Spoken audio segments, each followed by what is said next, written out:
Right, guys, how's it going? So, it's been a while, hasn't it? International week, quiet. I know there's a few things that people are talking about, but I can't be bothered. Do you know what I mean? Like, I don't think there's anything of any news that's come out until today, basically, that's worth your time. I don't like wasting people's time just throwing content out there for no reason. So, anyways, we've got this article from Paul Joyce today, which it's a bit of a long one, to be fair, and obviously I can't read the whole thing out to you, so I've made a couple of notes on it and stuff like that.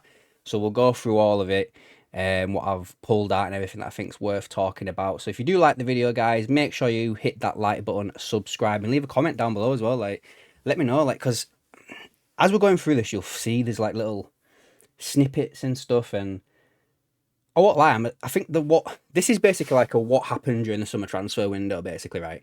And I think it's a bit late, if that makes sense. Do you know what I mean? Like, I thought something like this would have come out last week, maybe, I don't know. But hey, let's go through it. So, it is titled, where's the title gonna get? Did I even write that down? Inside Liverpool's head-turning transfer window. How patience, planning, an ambitious plan to keep champions at the top of English game ended up in them spending a record 450 million and a new look outfit, basically. So this is obviously Paul Joyce blowing smoke up someone's ass, isn't it? So here we go. So key takeaways from this whole thing, guys. The slow build and strategy paid off. Last summer, Liverpool barely spent anything, only bringing in Chiesa. That wasn't due to lack of ambition. It was Edwards, Hughes and Slot biding their time, avoiding rushed mistakes and saving cash for a transformational window. Now, I don't really believe that. Like, I think it did no harm in waiting a year to give Slot some money.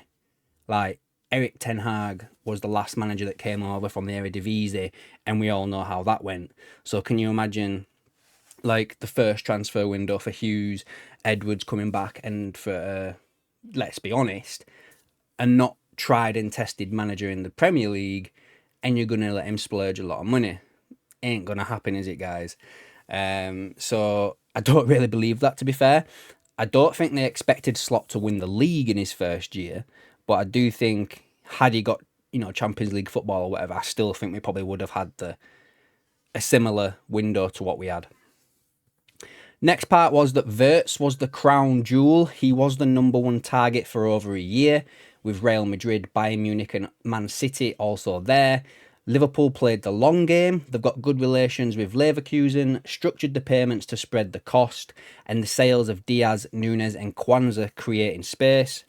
His signing showed that Liverpool still have the pulling power over Europe's elite when the vision is sold right. Isak, the deal, FSG were breaking their own rules. It said here that there was 125 million is a British record fee, which is very unlike FSG. But it also happened because Isak himself was forcing himself out at Newcastle, going on strike, the agent pushing. Payments are spread out over 4 years, making it manageable, but it's still the biggest gamble of the Slot Hughes Edwards era. That's interesting, isn't it? Like, do you think it's a gamble? Do you think it's a gamble just due to the transfer fee? I think Isak is up there with as like one of the best strikers, you know what I mean? Goal scorers. Like, who else is there out there? There's Haaland, Lewandowski. I know he's getting old, but you know what I mean? Mbappe.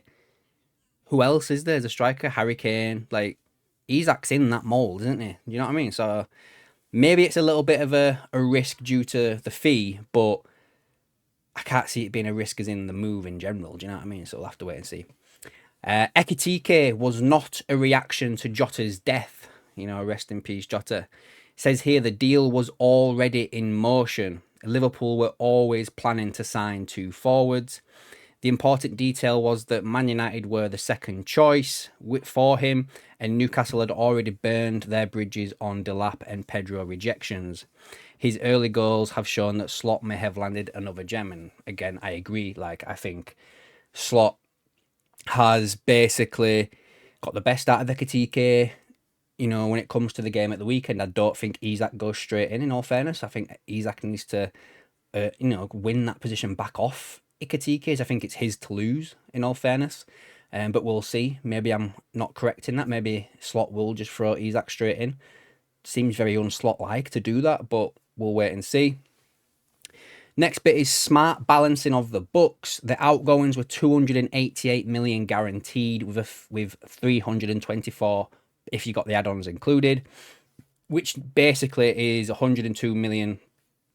No, sorry, 120 million short of what we actually paid out. So technically, we've got a net spend. If you include last summer window as well with Chiesa, we do have a net spend of £137 million over the last 2 transfer windows. So that's nothing to, you know, turn your nose up at, innit? If you split it over the last 2 summer windows, what does that work out at? 63.5 million each summer window. Do you know what I mean? Not bad. Edwards' fingerprints were all over it, selling high with Díaz, Núñez, Quansah and Elliott as well. Shift in tactical flexibility. Wirtz is now a true number 10, which is different from what we had with Szoboszlai. Isak is the main number 9, but he will rotate with Ekitike. I think Ekitike may also play on the left wing as well with Gakpo, but we'll see. Frimpong doubles as a winger and a right back. Kerkez future-proofs the left back position when Robbo ages out.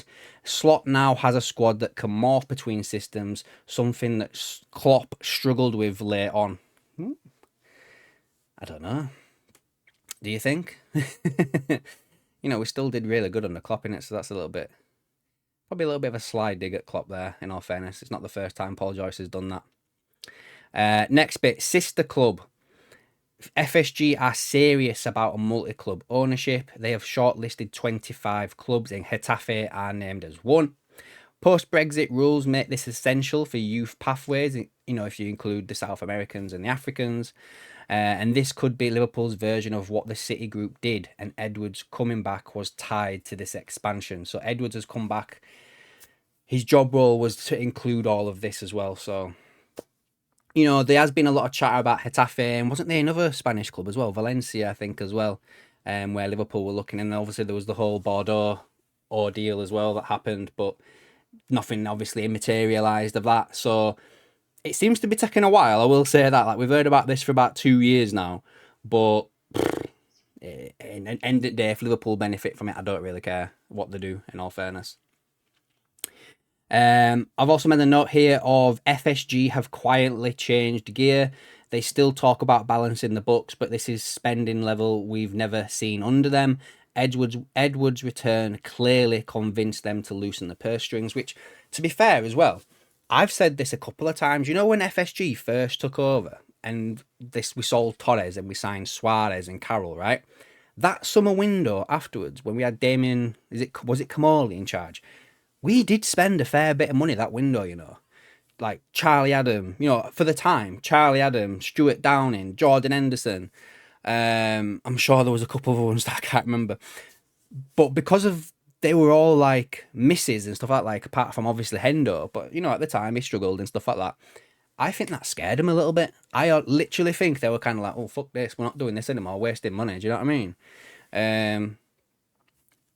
And obviously then Edwards proved himself. So maybe... I don't know. I was gonna say maybe Edwards coming back. Also, part of it was I don't want to be as restricted as I was. However, if I was Michael Edwards and I was known for signing these people that were unknowns and little gems, and I turned them into these like big time players, I'd probably want to do that again. But I don't know. Maybe I'm wrong. I don't know. We'll have to wait and see, won't we? Isak and Wirtz were not luxuries, they were necessities. With Salah aging, Núñez gone, and no natural number 9, this was about future-proofing the attack, which, you know, obviously does.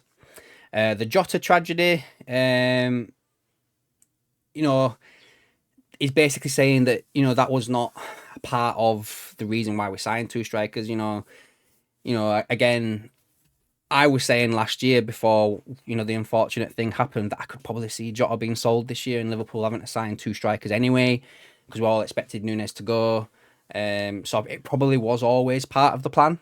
So, yeah. Another dig at Klopp here, guys, as well. Unlike Klopp, who sometimes pushed for immediate signings, Slot was willing to wait a year and build systematically. That patience bought credibility with Edwards and Hughes. Yeah.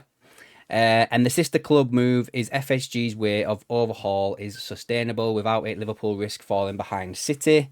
And then there's a couple of little bits here. So basically, Liverpool now have probably one of the most exciting attacking trio in Europe in Wirtz, Isak and Ekitike. The net spend being modest means FSG can argue they're still sustainable while actually flexing financial muscle. If the squad gels, they're genuinely contenders for both the Premier League and the Champions League this season.